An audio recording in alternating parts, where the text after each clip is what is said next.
অ্যানাকোন্ডার একটা নতুন সিনেমা এসেছে, কিন্তু অনেকেই শায়দের খবরই জানে না। আর সত্যি বলতে না জানাটাই স্বাভাবিক, কারণ এই সিনেমাটা মানে এটা এমন এক পথে হেঁটেছে যে আগের অ্যানাকোন্ডা ফ্র্যাঞ্চাইজির সাথে এর কোনো মিলই খুঁজে পাওয়া মুশকিল। তো প্রশ্নটা হলো, কি করে একটা আইকনিক হরর ফ্র্যাঞ্চাইজিকে এভাবে লুকিয়ে ছুড়িয়ে একটা কমেডি বানিয়ে ফেলা হলো?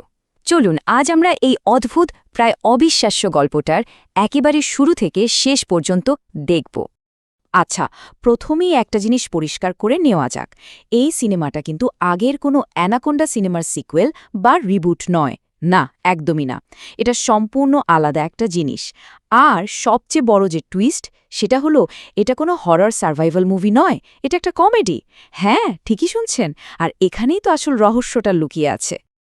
ভাবা যায়, এই অবিশ্বাস্য কাণ্ডের শুরুটা হয়েছিল খুব সাধারণ একটা জায়গা থেকে। কয়েকজন পুরনো বন্ধু, একটা বার্থডে পার্টি আর একটা বিশাল বড় মিথ্যা। হ্যাঁ, একটা মিথ্যাই এই পুরো ঘটনাটাকে একটা অদ্ভুত অ্যাডভেঞ্চারের দিকে ঠেলে দিয়েছিল।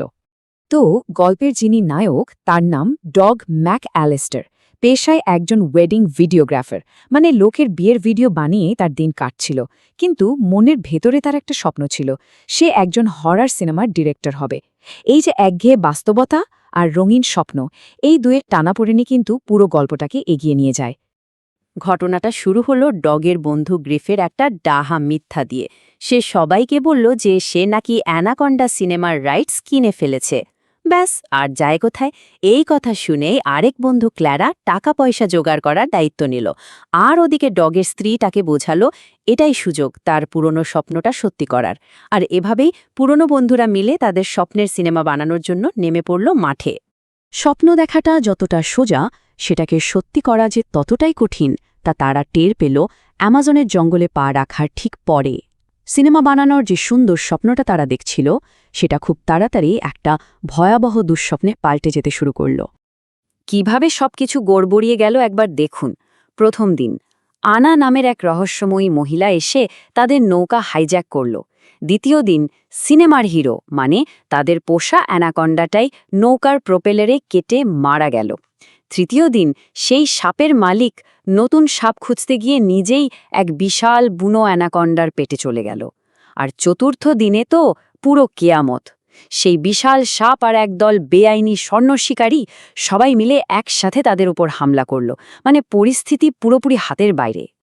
এখন কথা হলো অ্যানাকন্ডা সিনেমা, অথচ অ্যানাকন্ডাই নেই।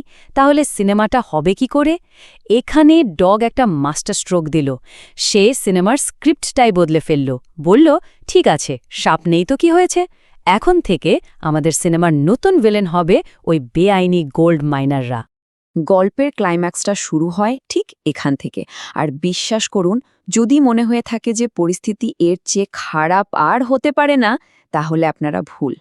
কারণ এখান থেকে ঘটনা আরও অনেক বেশি জটিল আর অদ্ভুতভাবে হাস্যকর একটা দিকে মোড় নেয়।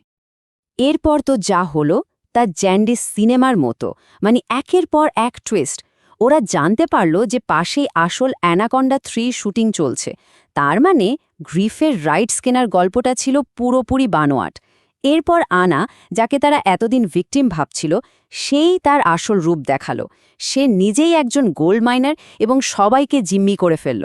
আর এই সব কিছুর মাঝখানে সেই বিশাল অ্যানাকন্ডাটা ফিরে এসে নতুন ভিলেন আনাকেই খেয়ে ফেলল। ভাবা যায়? গল্প এখানেই থামেনি।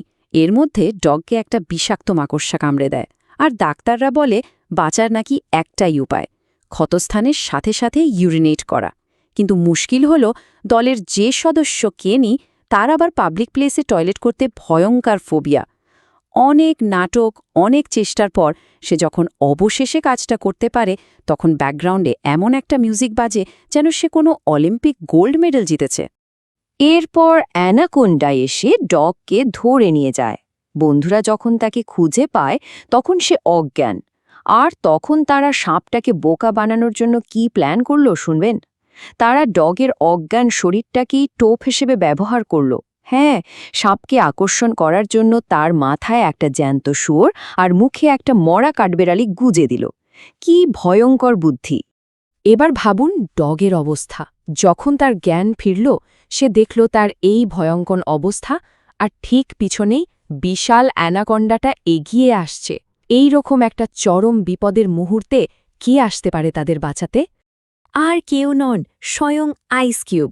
হ্যাঁ, অরিজিনাল অ্যানাকন্ডা সিনেমার সেই আইকনিক তারকা। জানা গেল সে আসল অ্যানাকন্ডা 3 শুটিং দলেরই অংশ ছিল, যে দলটা আগেই সাপের হামলায় শেষ হয়ে গেছে। সেই এসে একটা ফ্লেয়ার গান দিয়ে সাপটাকে ভাগিয়ে দেয় আর এই অবিশ্বাস্য পরিস্থিতিতে তাদের বাঁচায়।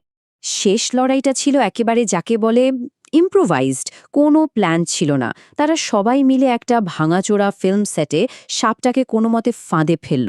এরপর সিনেমার শুটিংয়ের জন্য আনা পাইরোটেকনিক্স আর গ্যাস সিলিন্ডার ফাটিয়ে এক বিশাল বিস্ফোরণ ঘটালো।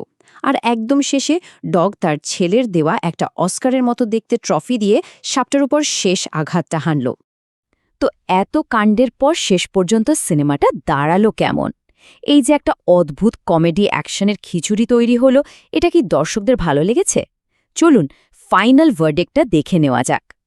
দেখুন, ব্যাপারটা দুটো দিক থেকে দেখতে হবে। যদি কেউ এটাকে অ্যানাকন্ডা ফ্র্যাঞ্চাইজির একটা সিনেমা হিসেবে দেখতে বসেন, তাহলে তিনি হতাশ হবেন, কারণ সেই ভয়ঙ্কর সার্ভাইভাল হররের ছিটে ফোটাও এখানে নেই। কিন্তু যদি এটাকে একটা আলাদা স্বতন্ত্র কমেডি সিনেমা হিসেবে দেখা হয়, তাহলে এটা কিন্তু দারুণ মজার এবং উপভোগ্য একটা সিনেমা।